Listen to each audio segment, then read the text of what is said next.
역시 표준화하기는 어려울 것 같네요. 김 대리가 마이크에 대고 말했어요. 현장이 조용해졌죠. 손맛이라는 게 정량화하기 힘든 부분이거든요. 레시피는 결국 다 비슷하죠. 그 말을 듣는 순간 온몸이 떨렸어요. 40년의 정성이 그렇게 무시당하다니요. 집밥 감성은 좋지만 상업적 가치는. 김 대리가 말을 이었어요. 시청자들과 손님들이 저를 바라봤죠. 그 시선들이 따가웠어요. 변명하고 싶었지만 목이 막혔어요.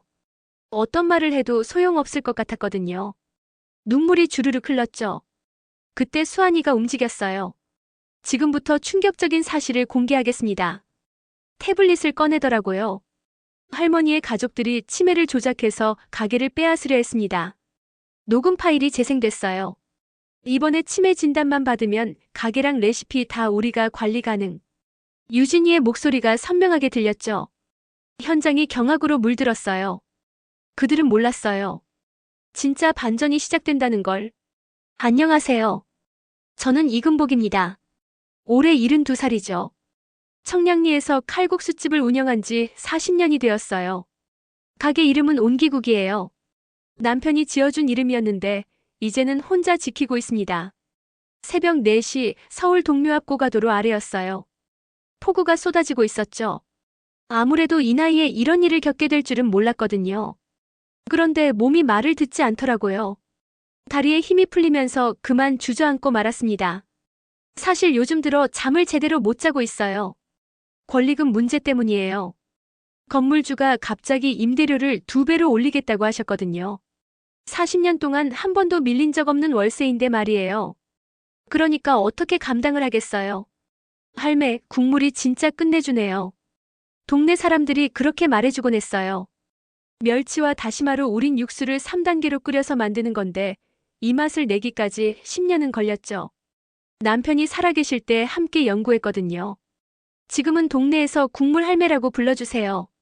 그런데 아무래도 이제 끝이 보이는 것 같아요. 나이도 나이지만 현실이 너무 버겁거든요. 젊은 사람들도 장사가 어렵다고 하는데 저 같은 할머니가 어떻게 버텨내겠어요. 폭우가 더 세게 내리기 시작했어요. 고가도로 위에서 차들이 지나가는 소리가 들렸죠. 그래서 더 외로워졌나 봐요. 이렇게 비 오는 날이면 가게에 손님이 별로 없거든요. 그런데 오늘은 집에 가는 길에 이런 일이 생겼네요. 몸이 축축하게 젖어갔어요. 우산을 챙기지 못했거든요. 아니, 챙길 여유도 없었죠. 권리금 상담을 받고 나서 머릿속이 하얘졌어요. 변호사님이 말씀하시길 법적으로는 건물주 측이 유리하다고 하셨거든요. 여기서 인생이 끝나나? 그런 생각이 들었어요. 체념과 두려움이 동시에 밀려왔죠. 그런데 동시에 억울하기도 했거든요. 40년 동안 성실하게 장사해온 게 이렇게 허무하게 끝날 수는 없잖아요. 어지러움이 심해졌어요. 아무래도 며칠째 제대로 못 먹어서 그런가 봐요. 걱정이 많으면 입맛이 없어지거든요. 그래서 혈당이 떨어진 것 같았어요. 목도 말랐고요. 요즘 물도 제대로 안 마셨죠. 고가도로 기둥에 등을 기댔어요. 찬 콘크리트였지만 그나마 비를 조금 피할 수 있었거든요. 그런데 옷이 이미 다 젖어서 추웠어요. 7월인데도 새벽 비 때문에 쌀쌀했죠. 눈을 감았어요. 그러니까 남편 생각이 났거든요. 15년 전에 돌아가셨는데 가끔 이렇게 힘들 때면 떠올라요. 남편이 살아계셨다면 뭐라고 했을까요? 아마 괜찮다, 우리 다시 시작하자고 했을 거예요. 하지만 현실은 그렇지 않죠. 이른이 넘은 나이에 다시 시작할 수 있을까요? 체력도 예전 같지 않고 요즘 젊은 사람들 입맛도 모르겠거든요. SNS니 뭐니 하는 것도 잘 몰라요. 아줌마 괜찮으세요? 누군가가 말을 걸었어요. 그런데 목소리가 멀게 들렸죠. 눈을 뜨려고 했는데 잘 안 떠졌어요. 몸에 기운이 하나도 없었거든요. 발걸음 소리가 가까워졌어요. 그러니까 누군가 다가오고 있는 거죠. 하지만 의식이 흐릿해져서 잘 구분이 안 됐어요. 그냥 따뜻한 느낌만 전해졌죠. 비는 여전히 내리고 있었어요. 서울 시내 어디선가 빨간 네온 사인이 깜빡이는 게 보였죠. 아무래도 24시간 편의점 간판인 것 같았어요. 그런데 그 불빛마저 흐려져 갔거든요. 이제 정말 끝인가 싶었어요. 40년 동안 지켜온 가게도 그동안의 추억도 모두 사라지는 건가요? 그런 생각에 가슴이 먹먹했죠. 눈을 떴을 때는 병원이었어요. 하얀 천장과 소독약 냄새가 코끝을 찔렀죠. 그런데 몸이 무거웠어요. 링거가 손등에 꽂혀 있었거든요. 어머니, 정신 차리셨어요? 유진이의 목소리였어요. 제 딸이죠. 44살이에요. 결혼한 지 15년 됐고 남편은 강태식이라고 해요. 회사원인데 요즘 승진이 안 된다고 투덜거리곤 했죠. 유진아. 목소리가 제대로 나오지 않았어요. 목이 바짝 말라 있었거든요. 그래서 물을 달라고 하려는데 딸이 먼저 컵을 건네주었어요. 천천히 드세요. 의사 선생님이 탈수증이랑 저혈당이라고 하셨어요.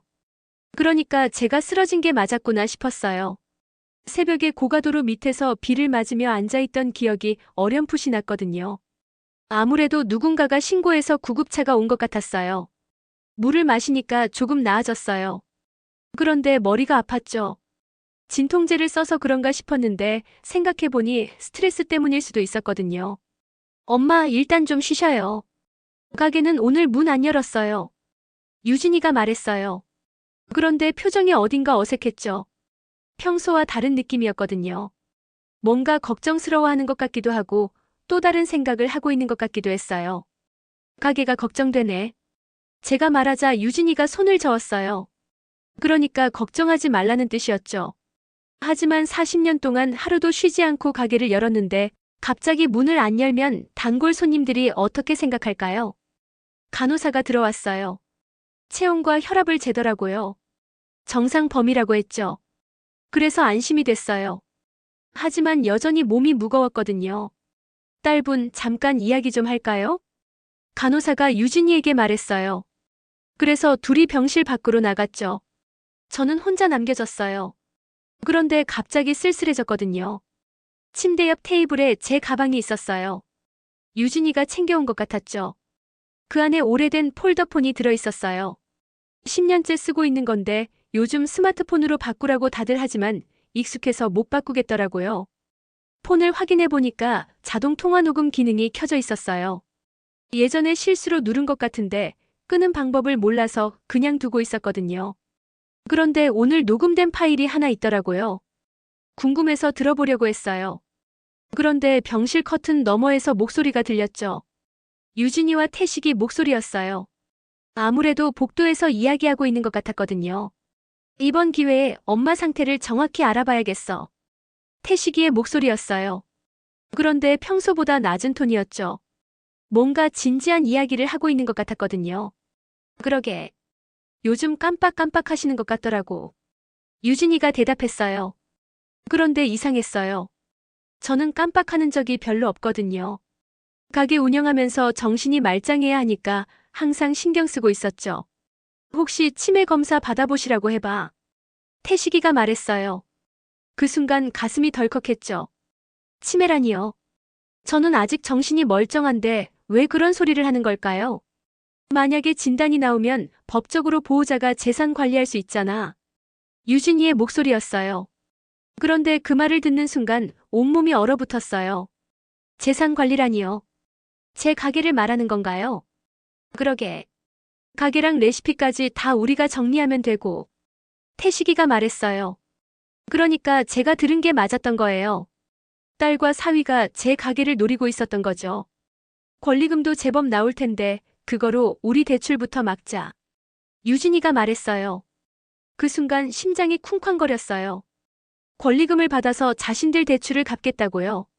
제가 40년 동안 지켜온 가게를 그렇게 처분하겠다는 거였어요. 손이 떨렸어요. 폴더폰을 꽉 쥐고 있는데 힘이 빠져서 떨어뜨릴 뻔했죠. 그런데 다행히 자동 녹음이 되고 있었어요. 이 대화가 모두 녹음되고 있는 거였거든요. 엄마가 혼자 살기도 힘들어 보이고 이참에 우리 집으로 모셔오는 게 어때? 태식이가 말했어요. 그런데 그 말투가 진심으로 걱정하는 것 같지 않았어요. 오히려 계산적인 느낌이었거든요. 그래. 요양원보다는 집에서 모시는 게 낫겠어. 유진이가 동의했어요. 하지만 그 목소리에서 따뜻함을 느낄 수 없었죠. 그냥 일을 처리하는 것 같은 톤이었거든요. 눈물이 날 것 같았어요. 제가 키운 딸이 이런 생각을 하고 있다니요. 그리고 사위까지 가세해서 제 재산을 노리고 있었던 거예요. 어떻게 이런 일이 가능할까요? 일단 퇴원하시면 검사부터 받아보시라고 해보자. 태식이가 말했어요. 그러니까 이미 계획을 세워둔 거였어요. 저를 치매 환자로 만들어서 합법적으로 재산을 빼앗겠다는 거였죠. 복도에서 발걸음 소리가 멀어졌어요. 아무래도 둘이 어디론가 간 것 같았어요. 그래서 저는 혼자 남겨졌죠. 하얀 병실에서 혼자 생각에 잠겼어요. 40년 동안 정성껏 키운 딸이 이런 마음을 품고 있었다니요. 그리고 남편과 함께 만든 가게를 이렇게 처분하려고 하다니요. 가슴이 먹먹했어요. 폴더폰을 다시 확인했어요. 녹음이 제대로 됐더라고요. 그런데 이 녹음을 어떻게 써야 할지 몰랐어요. 딸한테 따져 물어야 할까요? 아니면 모른 척 해야 할까요? 창밖을 봤어요. 여전히 비가 오고 있었죠. 그런데 어제 새벽처럼 억수로 내리지는 않았어요. 그냥 보슬보슬 내리는 정도였거든요. 하지만 제 마음은 더 어두워졌어요. 이제 정말로 혼자라는 생각이 들었어요. 남편도 없고 딸마저 믿을 수 없게 됐으니까요. 어떻게 해야 할지 모르겠더라고요. 퇴원하고 집에 돌아온 지 사흘째였어요. 그런데 유진이와 태식이가 자꾸 찾아왔죠. 평소보다 부쩍 관심을 보이더라고요. 뭔가 어색했어요. 어머니, 몸은 좀 어떠세요? 태식이가 물었어요. 그런데 표정이 평소와 달랐거든요. 어딘가 초조해 보였죠. 눈가에 다크서클도 짙었고요. 아무래도 요즘 잠을 못 자는 것 같았어요. 괜찮다. 이제 가게도 다시 열어야지. 제가 말하자 태식이와 유진이가 눈빛을 주고받았어요. 그러니까 뭔가 계획이 있다는 뜻이었죠. 병원에서 들은 대화가 떠올랐거든요. 엄마, 그 전에 상의할 게 있어요. 유진이가 가방에서 서류를 꺼냈어요. 두꺼운 파일이었죠. 그런데 뭔지 알 수 없는 영어 단어들이 적혀 있었어요. MOU라고 써 있더라고요. 이게 뭐니? 제가 물었어요. 그러자 태식이가 앞으로 나서더라고요. 얼굴에 억지로 웃음을 띄우면서 말이에요. 어머니, 좋은 기회가 생겼어요. 프랜차이즈 본사에서 연락이 왔거든요. 프랜차이즈라니요. 저는 그런 거 관심 없다고 여러 번 말했는데요. 제 가게는 제가 직접 만든 레시피로 운영하는 곳이거든요. 옮기국 레시피가 너무 좋아서 전국 체인으로 만들고 싶다고 해요. 유진이가 설명했어요. 그런데 목소리가 들뜨지 않았죠. 오히려 긴장한 것 같았거든요. 뭔가 거짓말을 하고 있는 느낌이었어요. 서류를 자세히 봤어요. 그런데 이상했어요.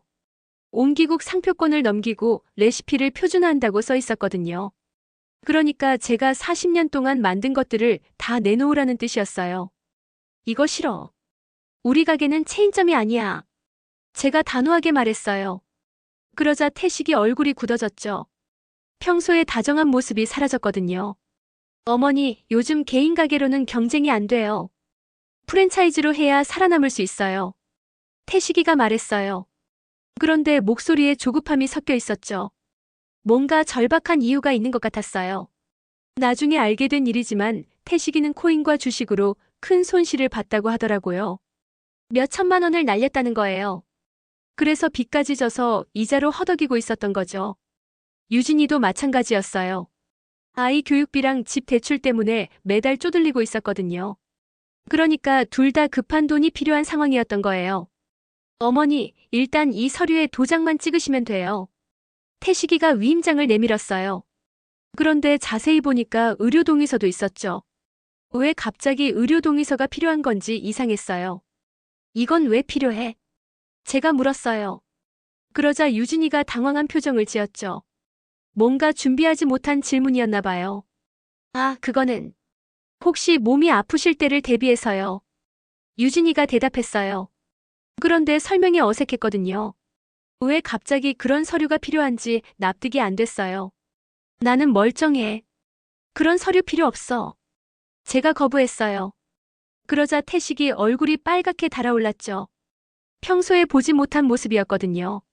어머니, 왜 이렇게 고집을 부리세요? 가족이 걱정해서 하는 말인데. 태식이가 목소리를 높였어요. 그런데 그게 진짜 걱정이 아니라는 걸 알 수 있었죠.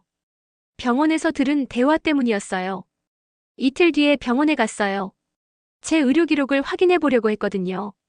그런데 원무과 직원이 이상한 말을 했어요. 어머니, 이미 보호자분이 사본을 떼어 가셨는데요. 보호자라니요. 제가 허락한 적이 없는데요. 언제 누가 떼어간 건지 물어봤어요. 사위분이 어제 오셔서 가져가셨어요. 위임장도 가져오셨고요. 위임장이라고요? 저는 그런 걸 써준 적이 없는데요. 뭔가 이상했어요. 설마 제 서명을 위조한 건 아니겠죠? 집으로 돌아와서 생각해봤어요. 태식이가 왜 그런 짓을 했을까요? 그리고 병원 기록으로 뭘 하려는 걸까요? 아무래도 좋지 않은 일에 쓰려는 것 같았어요. 그날 저녁에 유진이가 또 찾아왔어요. 이번에는 혼자 왔더라고요. 표정이 심각했죠. 뭔가 중요한 이야기를 하러 온 것 같았어요. 엄마, 솔직히 말할게요. 우리 상황이 안 좋아요. 유진이가 말했어요. 그러니까 드디어 진실을 털어놓는 거였죠. 하지만 이미 알고 있는 내용이었어요. 태식이가 투자 실패로 빚을 졌어요. 우리 집도 경매 위기예요. 유진이가 눈물을 글썽였어요. 그런데 그게 진짜 눈물인지 의심스러웠거든요. 제 동정을 얻으려는 연기 같았어요. 그래서 엄마 가게를 팔아야 해요. 권리금이라도 받아야 우리가 살 수 있어요. 결국 본심을 드러낸 거죠.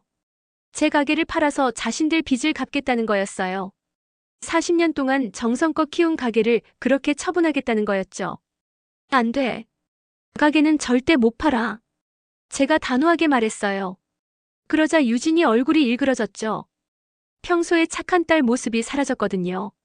엄마, 현실을 보세요. 나이도 많으시고 혼자 가게 운영하기 힘들잖아요. 유진이가 말했어요. 그런데 그 말투가 차갑더라고요. 제 나이를 핑계로 가게를 빼앗으려는 거였어요. 나는 아직 정정해. 가게도 잘 운영하고 있고. 제가 반박했어요. 그러자 유진이가 가방에서 서류를 꺼냈죠. 병원 기록 사본이었어요. 의사 선생님이 경증 치매 가능성이 있다고 하셨어요. 경증 치매라니요. 그런 말을 들은 적이 없는데요. 설마 서류를 조작한 건 아니겠죠. 그런데 제가 확인할 방법이 없었어요. 거짓말하지 마. 나는 멀쩡하다고. 제가 화를 냈어요. 그러자 유진이가 냉소적으로 웃었죠. 그 모습이 낯설었어요. 제가 키운 딸이 맞나 싶었거든요. 엄마가 어떻게 생각하든 상관없어요. 법적으로는 보호자가 결정할 수 있어요. 유진이가 말했어요. 그러니까 이미 계획을 다 세워둔 거였죠. 저를 치매 환자로 만들어서 합법적으로 재산을 빼앗겠다는 거였어요. 그날 밤 잠을 못 잤어요. 딸과 사위가 저를 속이고 있다는 사실이 믿어지지 않았거든요. 그리고 제가 40년 동안 지켜온 가게가 사라질 수도 있다는 생각에 가슴이 답답했어요. 창밖을 봤어요. 골목길이 어둠에 잠겨 있었죠. 가로등 불빛만 희미하게 비치고 있었어요. 그 모습이 지금 제 상황과 닮아 있다는 생각이 들었거든요. 이제 정말로 혼자라는 실감이 났어요. 믿을 수 있는 사람이 아무도 없었거든요. 어떻게 해야 할지 막막했어요. 상가 번영회 모임이 있는 날이었어요. 매달 둘째 주 화요일마다 하는 정기 모임이죠. 청량리 일대 상인들이 모여서 동네 현안을 논의하는 자리였거든요. 저도 40년 동안 빠지지 않고 참석해왔어요. 그런데 오늘은 분위기가 이상했어요. 태식이가 따라온 거였거든요. 평소에는 관심도 없던 사람이 갑자기 왜 나타난 건지 의아했어요. 어르신들 안녕하세요. 태식이가 정중하게 인사했어요. 그런데 표정이 어딘가 딱딱했죠. 평소에 다정한 모습과는 달랐거든요. 뭔가 목적이 있어서 온 것 같았어요. 회의가 시작됐어요. 임대료 인상 문제, 주차장 확보 방안 같은 얘기들이 나왔죠. 그런데 태식이가 갑자기 손을 들었어요. 제가 한 말씀 드려도 될까요? 태식이가 말했어요. 그러자 회장님이 고개를 끄덕였죠. 다들 무슨 얘기를 할지 궁금해했거든요. 옹기국 관련해서 말씀드리고 싶은 게 있어요. 제 가게 얘기를 왜 갑자기 꺼내는 건지 당황스러웠어요. 그런데 태식이의 다음 말에 더 놀랐죠. 앞으로 가게 운영은 제가 맡게 됐습니다. 법적으로 제 명의로 등록할 예정이에요. 순간 귀를 의심했어요. 가게가 언제부터 태식이 명의가 된 건가요? 제가 허락한 적도 없는데 무슨 소리인지 이해할 수 없었거든요. 어머니는 연세도 많으시고 건강도 안 좋으셔서요. 태식이가 말을 이었어요. 그런데 목소리에 확신이 차 있었죠. 마치 이미 결정된 일처럼 말하고 있었거든요. 상인의분들이 저를 바라봤어요. 그 시선들이 따가웠죠. 뭔가 설명을 해야 할 것 같았는데 목이 막혔어요. 금복이 할머니, 몸이 많이 안 좋으신가 봐요? 옆 가게 사장님이 걱정스럽게 물었어요. 그런데 그 질문이 더 당황스럽게 만들었죠. 저는 멀쩡한데 왜 모두가 제가 아픈 것처럼 생각하는 걸까요? 괜찮습니다. 저는 아무 문제 없어요. 제가 말했어요. 그런데 목소리가 떨렸죠. 갑작스러운 상황에 당황해서 그랬나 봐요. 며칠 뒤에는 더 충격적인 일이 일어났어요. 프랜차이즈 개발팀이라는 사람들이 가게에 왔거든요. 태식이가 부른 것 같았어요. 3명이 왔어요. 정장을 입은 젊은 남자들이었죠. 태블릿과 각종 측정기구를 들고 있었어요. 뭔가 전문적인 장비들 같았거든요. 안녕하세요. 프랜차이즈 개발팀 김대리입니다. 그중 한 명이 명함을 건넸어요. 그런데 저를 바라보는 눈빛이 차갑더라고요. 평가하는 것 같은 느낌이었거든요. 일단 대표 메뉴부터 맛을 봐야겠네요. 김대리가 말했어요. 그래서 제가 직접 칼국수를 끓여드렸죠. 40년 동안 만든 멸치다시마 3단 우림 육수로 정성껏 만들었어요. 개발팀이 젓가락을 들었어요. 그런데 표정이 별로 좋지 않았죠. 몇 입 먹어보고는 서로 눈빛을 주고받았어요. 집밥 감성은 좋은데 표준화하기는 어려울 것 같네요. 김대리가 말했어요. 그 순간 가슴이 덜컥했죠. 표준화가 어렵다니요. 제 레시피가 뭔가 부족하다는 뜻인가요? 레시피는 결국 다 비슷하죠. 멸치 우린 거에 밀가루 반죽이니까. 다른 직원이 말했어요. 그 말을 듣는 순간 온몸이 떨렸죠. 40년 동안 정성껏 만든 레시피를 그렇게 쉽게 말하다니요. 손맛이라는 게 정량화하기 힘든 부분이거든요. 매장마다 편차가 클 수밖에 없어요. 김대리가 설명했어요. 그런데 그 말투가 너무 냉정했죠. 제 손맛을 부정하는 것 같았거든요. 그래도 한번 검토해 보겠습니다. 개발팀이 돌아간 뒤에 혼자 남았어요. 그런데 가슴이 너무 아팠죠. 40년 동안 갈고 닦은 솜씨가 이렇게 무시당할 줄은 몰랐거든요. 집에 돌아가니까 또 다른 충격이 기다리고 있었어요. 건물주한테서 통지서가 와 있었거든요. 보증금을 2배로 올리고 월세도 50만 원 인상한다는 내용이었어요. 전화를 걸어봤어요. 그런데 건물주는 차갑게 말했죠. 요즘 임대료가 다 올랐어요. 다른 데 알아보시죠. 40년 동안 성실히 월세를 낸 게 아무 의미가 없었어요. 그냥 숫자로만 계산하고 있었거든요. 우편함을 확인했더니 은행에서도 편지가 와 있었어요. 연체이자 독촉장이었죠. 그런데 저는 대출을 받은 적이 없는데요. 자세히 보니까 유진이 이름으로 된 대출이었어요. 전화를 걸어서 확인해 봤어요. 그런데 담당자가 말하길 보증인이 제 이름으로 되어 있다고 하더라고요. 언제 보증을 서준 건지 기억이 안 났어요. 어머니가 서명하신 거 맞나요? 담당자가 물었어요. 그런데 확신이 서지 않았죠. 최근에 서류를 많이 봐서 헷갈렸거든요. 그날 밤에 유진이가 집에 왔어요. 평소보다 늦은 시간이었죠. 얼굴이 피곤해 보였어요. 엄마, 프랜차이즈 검토 결과 나왔어요. 유진이가 말했어요. 그런데 표정이 어두웠죠. 좋지 않은 소식인 것 같았어요. 레시피가 상업적 가치가 낮다고 해요. 그냥 권리금만 받고 정리하는 게 낫겠대요. 그 말을 듣는 순간 눈앞이 캄캄해졌어요. 제 레시피가 가치가 없다니요. 40년 동안 쌓아온 게 아무것도 아니라는 뜻인가요? 엄마 상태도 점점 안 좋아지는 것 같고요. 유진이가 말을 이었어요. 그런데 그 말이 마지막 일격이었죠. 딸마저도 저를 무능력한 사람으로 보고 있었거든요. 혼자 남겨진 뒤에 거울을 봤어요. 그런데 거기에 비친 제 모습이 초라해 보였죠. 이른이 넘은 할머니의 모습만 보였어요. 가게 사장으로서의 자신감은 어디로 간 건지 모르겠더라고요. 내 손의 시간은 헛수고였나? 혼잣말이 나왔어요. 그런데 그 순간 눈물이 주르륵 흘렀죠. 참고 있던 감정이 터진 거였어요. 40년 동안 하루도 쉬지 않고 끓인 육수였어요. 새벽 5시에 일어나서 멸치머리를 일일이 따고 다시마를 정성껏 우려낸 시간들이었죠. 그런데 그 모든 게 의미 없다고 하니까 견딜 수가 없었어요. 무릎을 꿇고 울었어요. 목이 메어서 소리가 제대로 나오지 않았죠. 하지만 가슴이 터질 것 같았거든요. 그런데 울다가 문득 생각이 났어요. 이렇게 무너져 있을 수만은 없다는 거였죠. 누군가는 제 가치를 알아볼 거라는 믿음이 생겼어요. 눈물을 닦고 일어났어요. 그리고 거울을 다시 봤죠. 이번에는 달라 보였어요. 포기하지 않겠다는 의지가 눈에 서려 있었거든요. 내일부터 다시 시작하겠다고 다짐했어요. 누가 뭐라고 해도 제 가게는 제가 지키겠다고 결심했죠. 40년의 시간이 헛되지 않다는 걸 증명해보겠다고 마음먹었어요. 병원 수납 창구에서 기다리고 있었어요. 지난번 입원비 정산 때문이었죠. 요즘 의료비가 많이 올라서 부담스러웠거든요. 한 달 생활비로 써야 할 돈이 한 번에 나가는 셈이었어요. 그런데 갑자기 1998년 겨울이 떠올랐어요. IMF 때문에 온 나라가 어려웠던 시절이죠. 저희 가게도 손님이 뚝 끊어져서 폐업을 고민했었거든요. 그때 자주 오던 아이가 있었어요. 13살쯤 되어 보이는 소녀였죠. 낡은 교복을 입고 늘 떨고 있었어요. 아무래도 집안 사정이 어려운 것 같았거든요. 처음에는 국물만 달라고 했어요. 그런데 어떻게 국물만 주겠어요? 그래서 칼국수를 한 그릇 내어주곤 했죠. 돈은 받지 않았어요. 그 아이 표정을 보면 그럴 수가 없었거든요.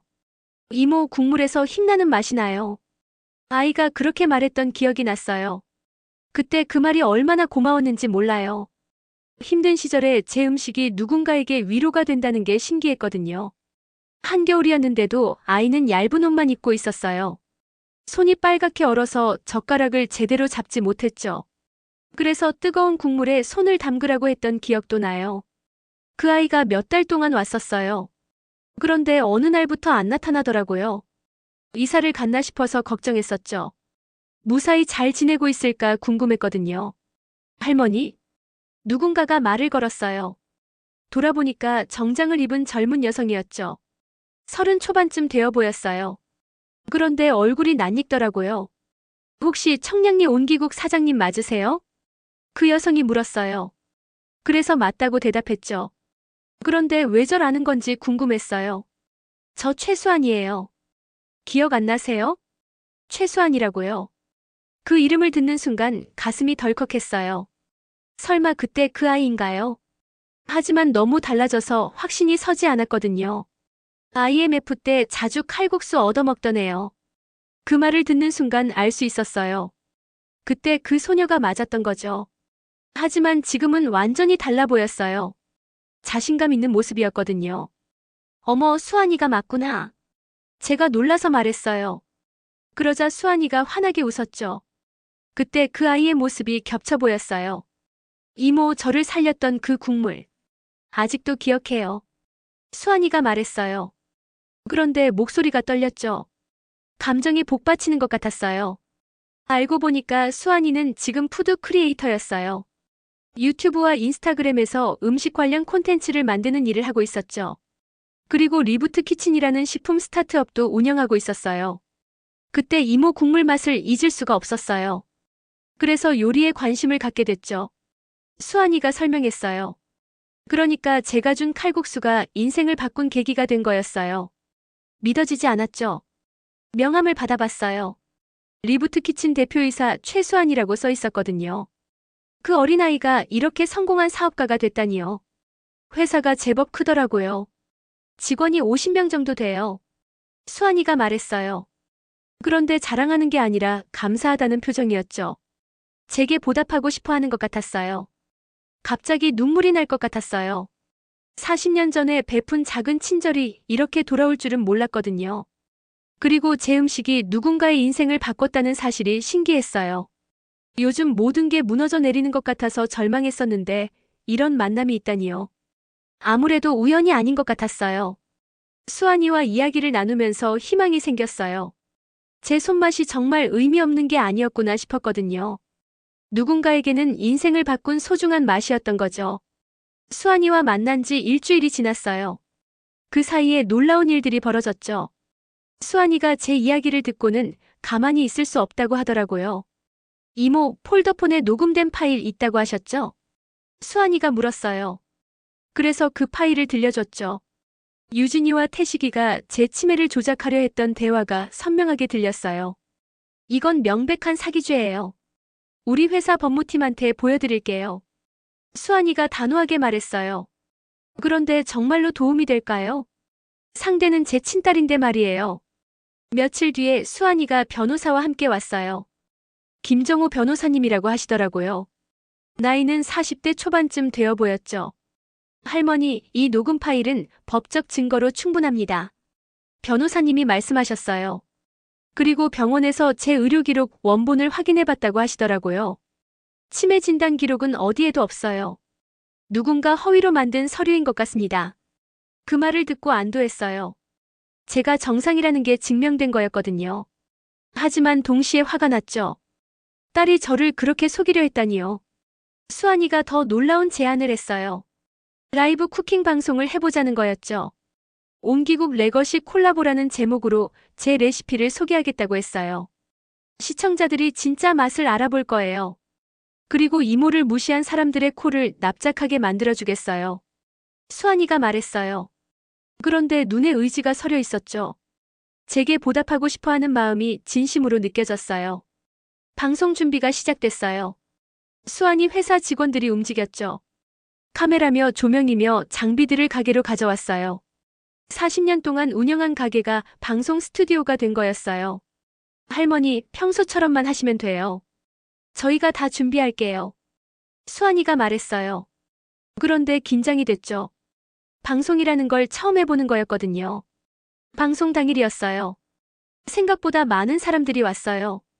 기자들도 있었고 동네 단골 손님들도 오셨죠. 그리고 상가번영회 분들까지 오셨더라고요. 가장 놀라운 건 프랜차이즈 개발팀까지 온 거였어요. 김대리가 직원 2명과 함께 왔죠. 아무래도 수환이가 일부러 초대한 것 같았어요. 오늘은 특별한 분을 모셨습니다. 청량리 옹기국의 이금복 할머니세요. 수환이가 카메라를 향해 소개했어요. 그러자 댓글이 마구 올라오기 시작했죠. 실시간으로 몇천 명이 보고 있다고 하더라고요. 제가 직접 육수를 끓이기 시작했어요. 멸치머리를 일일이 따고 다시마를 손질하는 모습이 카메라에 잡혔죠. 40년 동안 해온 일이라 자연스럽게 손이 움직였어요. 와, 손놀림이 정말 예술이에요. 수환이가 감탄했어요. 그러자 댓글에도 칭찬이 쏟아졌죠. 제 솜씨를 알아보는 사람들이 이렇게 많다니요. 육수가 끓고 있는 동안 수환이가 제 이야기를 했어요. IMF 때부터 지금까지의 이야기를 들려줬죠. 그런데 목소리가 떨렸어요. 이 할머니 덕분에 제가 지금의 저가 될 수 있었어요. 수환이가 말했어요. 그러자 시청자들이 더 집중하기 시작했죠. 댓글 속도도 빨라졌어요. 칼국수가 완성됐어요. 그리고 현장에 온 분들께 시식을 해드렸죠. 단골 손님들은 익숙한 맛이라며 좋아하셨어요. 그런데 프랜차이즈 개발팀의 반응은 달랐어요. 김대리가 몇 숟가락 먹어보고는 동료와 속닥거렸죠. 역시 표준화하기는 어려울 것 같네요. 김대리가 마이크에 잡힐 정도로 크게 말했어요. 그 순간 현장이 조용해졌죠. 손맛이라는 게 정량화하기 힘든 부분이거든요. 김대리가 계속 말했어요. 그런데 그 말투가 여전히 오만했죠. 제 레시피를 무시하는 것 같았어요. 그때 수환이가 움직였어요. 준비해온 태블릿을 꺼내더라고요. 그리고 놀라운 발표를 했죠. 지금부터 충격적인 사실을 공개하겠습니다. 수환이가 말했어요. 그러자 현장이 더 조용해졌죠. 무슨 일인지 궁금해하는 분위기였어요. 할머니의 가족들이 치매를 조작해서 가게를 빼앗으려 했습니다. 그 말과 함께 녹음 파일이 재생됐어요. 유진이와 태식이의 대화가 선명하게 들렸죠. 이번에 치매 진단만 받으면 가게랑 레시피 다 우리가 관리 가능. 태식이의 목소리였어요. 현장에 있던 모든 사람들이 경악했죠. 권리금 들어오면 대출 막는 데 쓰자. 유진이의 목소리도 이어졌어요. 그 순간 상가번영회 분들이 분노한 표정을 지었죠. 그리고 이것은 병원 전문의의 정상 판정 소견서입니다. 수환이가 서류를 들어보였어요. 제가 치매가 아니라는 의학적 증명서였죠. 40년 동안 이 동네를 지켜온 할머니를 이렇게 속이려 했다니요. 수환이가 분노한 목소리로 말했어요. 그러자 시청자들의 댓글이 폭발했죠. 모두 분노하고 있었어요.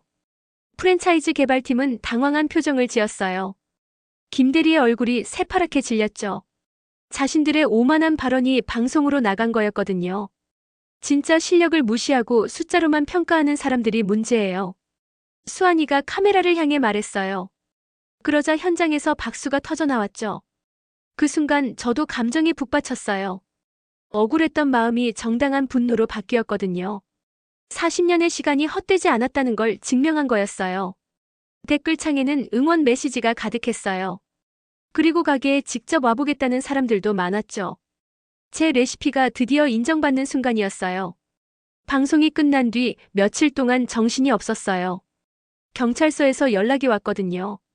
유진이와 태식이를 사문서 위조 미수와 사기 미수 혐의로 조사하겠다고 하더라고요. 김정호 변호사님이 함께 동행해 주셨어요.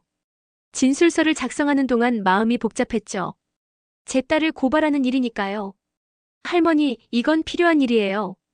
잘못된 건 바로 잡아야 하거든요. 변호사님이 말씀하셨어요. 그래서 마음을 단단히 먹고 진술했죠. 녹음 파일과 위조된 서류들이 모두 증거로 제출됐어요. 프랜차이즈 본사에서도 연락이 왔어요. MOU를 무효화하겠다고 하더라고요. 태식이가 허위 정보로 계약을 추진했다는 게 밝혀진 거였죠. 저희도 속은 입장입니다. 정식으로 사과드립니다. 본사 담당자가 사과했어요. 그런데 김대리는 끝까지 오만한 태도를 보였죠. 결국 회사에서 징계를 받았다고 하더라고요. 수환이가 놀라운 제안을 했어요. 옹기국을 사회적 기업으로 전환해보자는 거였죠. 자신의 회사에서 지분 투자를 하겠다고 했어요. 이모, 이제 걱정 없이 가게 운영하세요. 생계는 저희가 보장해드릴게요. 수환이가 말했어요. 그리고 레시피 지식재산권도 제 이름으로 등록해주겠다고 했죠. 40년 동안 만든 레시피가 드디어 제 것이 된 거였어요. 새로운 메뉴 이름도 정했어요. 시간국물이라고 했죠. 수환이가 제안한 이름이었어요. 3번 끓이고 하루 숙이고 사람을 데운다. 이게 이모 국물의 철학이에요. 수환이가 설명했어요. 그 말이 가슴에 와닿았죠. 제 국물에 담긴 시간과 정성을 그렇게 표현한 거였거든요. 브랜딩 작업도 시작됐어요. 수환이 회사의 디자인팀이 움직였죠. 옹기국의 간판도 새로 만들고 메뉴판도 예쁘게 디자인했어요. 전통은 지키되 시대에 맞게 포장하는 거예요. 수환이가 말했어요. 그런데 제 레시피는 하나도 바꾸지 않았어요. 40년 그대로 유지했죠. 일주일 뒤에 유진이가 찾아왔어요. 혼자 왔더라고요. 얼굴이 많이 상해 있었죠. 아무래도 많이 힘들었나 봐요. 엄마. 유진이가 말을 꺼내려다 멈췄어요. 눈에 눈물이 고여 있었죠. 그런데 저는 마음이 편하지 않았어요. 앉아. 제가 말했어요. 그러자 유진이가 조심스럽게 앉았죠. 평소와는 완전히 다른 모습이었어요. 엄마, 정말 죄송해요. 돈에 쫓겨서 눈이 멀었어요. 유진이가 고개를 숙이며 말했어요. 목소리가 떨렸죠. 진심으로 후회하는 것 같았어요. 하지만 저는 쉽게 용서할 수 없었어요. 치매로 몰아세우려 했던 일이 너무 충격적이었거든요. 그리고 40년 가게를 그렇게 처분하려 했던 것도요. 유진아, 내가 어떤 마음인지는 알겠어. 제가 말했어요. 그런데 목소리가 차갑게 나왔죠. 감정을 억누르고 있었거든요. 하지만 한번 깨진 신뢰는 쉽게 회복되지 않아. 그 말을 하면서 가슴이 아팠어요. 제가 키운 딸에게 이런 말을 해야 한다니요. 엄마 마음을 이해해요. 시간이 걸리더라도 다시 믿음을 회복하겠어요. 유진이가 말했어요. 그런데 당장은 어려울 것 같았어요. 상처가 너무 깊었거든요. 용서는 상대가 아니라 내 마음을 위해 하는 거야. 제가 말했어요. 변호사님이 해주신 말씀이었죠. 원망을 품고 사는 것보다 용서하고 내려놓는 게 낫다는 거였어요. 하지만 예전 같은 관계로 돌아가기는 힘들 것 같아. 솔직한 마음을 말했어요. 딸이지만 이제는 조심스러워졌거든요. 언제 또 배신할지 모르는 두려움이 있었어요. 유진이가 눈물을 흘렸어요. 그런데 저는 예전처럼 달래주지 않았죠. 감정이 메마른 것 같았어요. 태식이는 어떻게 됐니? 제가 물었어요. 그러자 유진이 얼굴이 더 어두워졌죠. 이혼 절차 밟고 있어요. 더 이상 함께 살 수 없어요. 유진이가 말했어요. 그러니까 결국 가정이 파탄난 거였죠. 자업자득이라고 할 수밖에 없었어요. 며칠 뒤에 상가번영회에서 연락이 왔어요. 정식으로 사과하고 싶다고 하더라고요. 태식이 말을 믿고 저를 의심했던 것에 대해서요. 금복이 할머니 정말 죄송했습니다. 회장님이 직접 사과하셨어요. 그리고 앞으로 적극적으로 도와주겠다고 약속하셨죠. 옹기국 재오픈 날이었어요. 시간 국물이라는 새 메뉴로 시작하는 날이었죠. 수환이가 다시 라이브 방송을 했어요. 생각보다 많은 사람들이 왔어요. 방송을 본 시청자들이 직접 찾아온 거였죠. 줄이 가게 밖까지 늘어섰어요. 할머니 국물 정말 맛있어요. 젊은 손님이 말했어요. SNS에 사진도 올리고 있었죠. 이런 모습이 신기했어요. 저녁에 수환이와 함께 정리를 했어요. 첫날 매출이 평소의 3배였다고 하더라고요. 믿어지지 않는 일이었죠. 이모, 이제 걱정 끝이에요. 앞으로 계속 잘 될 거예요. 수환이가 말했어요. 그런데 정말 그런 것 같았어요. 어둠 속에서 빛을 찾은 기분이었거든요. 집에 돌아와서 거울을 봤어요. 며칠 전과는 다른 모습이었죠. 자신감이 돌아온 것 같았어요. 40년 가게를 지켜낸 자부심이 느껴졌거든요. 유진이한테서 문자가 왔어요. 앞으로 천천히 관계를 회복해 나가겠다는 내용이었죠. 저도 그렇게 하고 싶었어요. 하지만 조심스럽게요. 창밖을 봤어요. 골목길에 가로등이 따뜻하게 비치고 있었죠. 더 이상 외롭지 않았어요. 제 국물을 알아주는 사람들이 있으니까요. 내일도 새벽 5시에 일어나서 멸치머리를 따야 해요. 그리고 정성껏 육수를 끓여야죠. 하지만 이제는 기쁜 마음으로 할 수 있을 것 같았어요. 6개월이 지났어요. 옹기국은 완전히 달라져 있었죠. 오픈 키친으로 바뀌어서 손님들이 제가 요리하는 모습을 직접 볼 수 있게 됐어요. 한쪽 구석에는 라이브 방송용 카메라도 설치되어 있었거든요. 할머니, 오늘도 방송 시청자 1000명 넘었어요. 수환이가 기쁘게 말했어요. 매주 화요일마다 라이브 요리 방송을 하고 있었거든요. 처음에는 어색했는데 이제는 익숙해졌어요. 가장 보람있는 일은 동네 어르신들을 위한 무료 점심이었어요. 매주 목요일마다 혼자 사시는 분들을 모시고 같이 식사를 했죠. 외로움을 달래드리는 시간이었어요.